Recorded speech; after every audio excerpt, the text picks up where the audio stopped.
What is up, Earthnoids and Spacenoids? I am just a simple new type, and in this episode, we are returning to the 1-year war as we follow Solari and the Redwolf squad as we break down the first half of Mobile Suit Gundam Requiem for Vengeance. In this episode, we meet Solari's Redwolf team who helps Zeon push through Romania. Little did they know, EFF has their own mobile suit on the battlefield, and dozens more, but we're gonna ignore them for now, I guess. So let's get into this.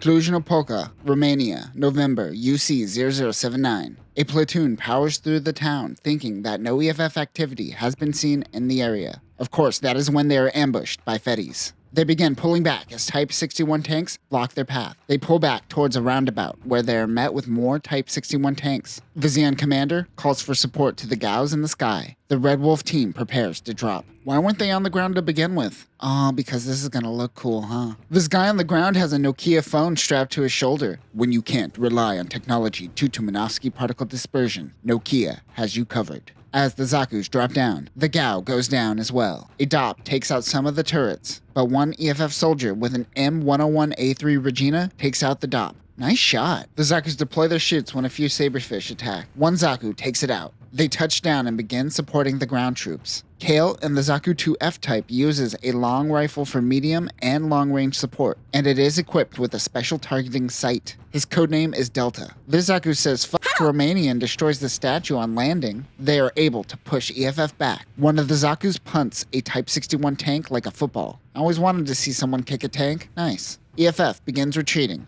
Captain Solari gets out of her mobile suit. Her comrades are all talking trash to one another. The commander gives them a standard congratulations, even though they were essentially bailed out by the Red Wolves. He gives a speech about Zeon bringing victory to its people, not realizing that Operation Odessa is about 6 days away. Oof, future you is going to be so embarrassed. One soldier named Neeland Lashan asks if Earth control system is broken. Reed Gelfie, also known as Chubbs, tells him that Earth doesn't have a control system. This is a really well-written scene where the Zeon soldiers are bonding over getting used to Earth's environment. Well written, not so well animated in the face department, however. Solari reminds them that they fight because it is their orders. Chubbs says he is fighting for Kentucky bourbon. The captain has a feeling. Chubbs goes on about the haunted forest adjacent to Romania, as though he is telling a scary story around the literal campfire. Solari looks around and tells everyone to cover before an attack goes off. The sound goes out and we get a Spielberg dolly zoom on her face. And it seems this is how the show is going to represent the new Type Flash. Comes off more like a Spidey sense. Type 61 tanks surround the city center. In the distance is Gundam EX. The RX-78GE Gundam EX is a state-of-the-art mobile suit developed by Federation forces. This machine was designed with an emphasis on ground maneuverability and operating time, allowing it to go deep into enemy territory to perform reconnaissance, enforce, and behind-the-lines disruption. Because all documentation of its development is destroyed in the post-war chaos, its full details will be lost to history. It is equipped with a beam rifle, most likely of the Boa XBR variety, a shield, a Gatling cannon,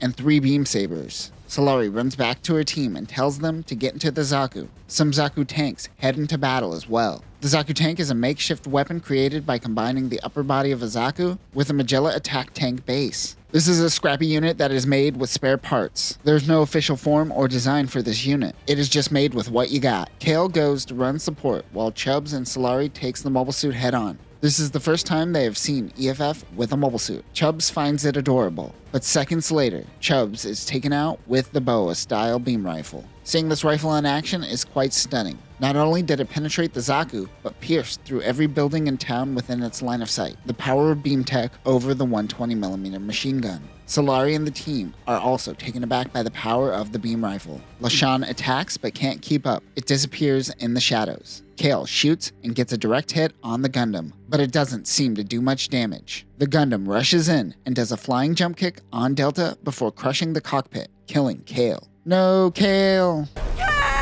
Lashan rushes in, but the Gundam slices his Zaku in half. No, Lashan!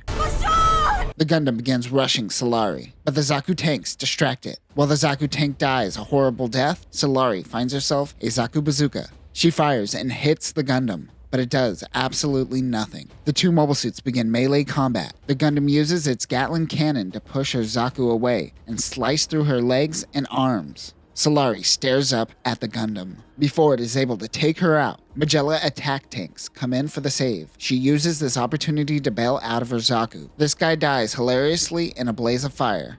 I'm sorry I laughed at this guy, but why did the voice actor make it so hilarious? Solari finds LaShawn still alive. While helping him, a Type 61 tank approaches them. She puts her hands up, but a Zaku takes it out. She pulls a gun on a UMRC, who is a pacifist who helps on the battlefield. He gives Solari a crowbar to pry open the hatch. LaShawn is blinded by the smoke in his cockpit. The doctor gives him some water. Dops come in for a raid on the Gundam. It uses its Gatling cannon and takes out the Dops, and Solari realizes this battle is a lost cause. They need to get out of there. They find one soldier who informs him his platoon is regrouping in a parking lot. They find hostiles in front of them. LaShawn and Solari take them out, which also seem to be informed by a new type sense. They push forward and find 2nd Lieutenant Haley Arhan of the 1st Armored Infantry. They have a truck full of wounded soldiers and they need to get out of there. But Haley thinks they will be shot the minute they drive off. Solari and LaShawn will use 2 remaining Zaku tanks to defend the truck as they make their escape.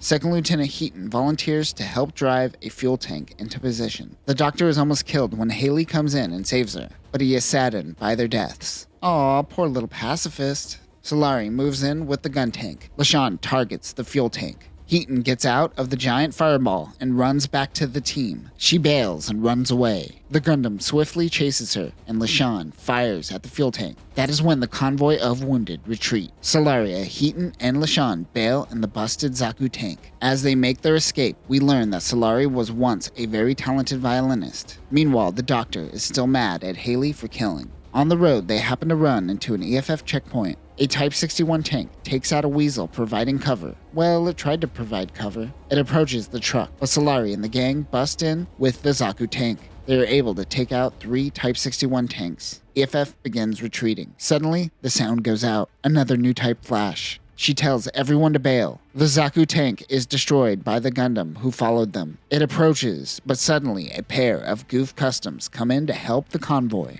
Oh boy, do they sure look sexy. I'm confident they are both about to die, but damn, they look fine. The main crew tries to clear a path while the Goofs fight the Gundam. They look back to see the Goofs destroyed. However, the Gundam doesn't follow. On Side 3, Solari is walking a baby when the ground is torn underneath her. She falls through time, seeing an older version of the child and seeing the Gundam. She wakes up from her nightmare. They make their way back to what remains of the Romanian Mixed Mobile Brigade HQ. Someone begins firing. They flank her to realize she is Zeon. Heaton knows of a recycling plant close by with some Zeon holdouts. Also, he pronounces Magella as Mazella. That's interesting. They head out to see what they could find. When they approach the plant, Zeon soldiers surround them. They meet with Major Rolf Ronay, who runs the recycling plant. They can't afford to feed more soldiers. They've taken the wounded, but the rest will have to find refuge somewhere else. Solari runs into Captain Alfie Zydos. Captain Zydos? He looks at her watch, and he says sorry about Dalton, and asks about her little boy who is safe on Side 3. He tells him that Chubbs and Kale didn't make it. Everyone takes cover as the EFF patrols the area. Zydos tells them to stay. He will convince the Major. They all relax. Alfie reminds them that they are the ones trying to take Earth, so it is only natural for EFF to protect what is theirs. Solari wonders if they could build a Zaku or 2 with the scraps they have. That is when she begins to hear explosions in her head. She runs out to a tower to see a fire. Heaton asks about Dalton, who was Captain Solari's husband. He died in an airstrike. He was also a musician like the captain. She tells the gang that EFF is attacking Mediesh base. Looking on the map, Mediesh is about a 123-kilometer drive from Cluj-Napoca. She said she heard the beam saber of the Gundam, but Mediesh is still 20 clicks away from their location. How was she able to hear it? New type. She has an idea. She says that if she gives them 2 mobile suits, they will have 2 pilots that will protect this base. She gives a moderately rousing speech to the mechanics to turn scraps into mobile suits. They begin building with the help of a good old-fashioned montage. Solari tells Haley that she was at the Battle of Loom. She goes to speak with the Major. We get the cliche of the commanding officer choosing to hide instead of fight. He wants the Zakus dismantled. As they go out to look at the mobile suits, the base is suddenly attacked. Solari heads out in the scrap Zaku. Though its parts are borrowed from a variety of machines, Thanks to Alfie's efforts, its performance is the same as a normal machine. Why? Because story. For beam protection, it has a shield with double layers of armor and caterpillar tracks attached to its exterior from one of the Zaku tanks. LaShawn gets into the other Zaku, but I have no idea of the data of the second unit. I assume it is a Type F at its core. Solari gets another new type flash. The Gundam approaches the base with his best buddy, Jim. The EFF mobile suits rush the Zakus. And that will do it for this episode and the first half of Mobile Suit Gundam Requiem for Vengeance. I will eventually redo these videos as Sunrise and Bandai release more data on all of these units. This is amazing to my surprise. Sure, the animation on the humans is awful, just not great in some places. But other places they allow a moment to breathe, or more likely, they gave an animator more time, and it looks great. Next time, the Redwolves will take on the Gundam and the GM. We will meet an eccentric Zeon officer that shows his chest hairs, and Solari will pretend to be an EFF soldier. But that will do it for now, new types. Remember to always give your animators more time. Peace.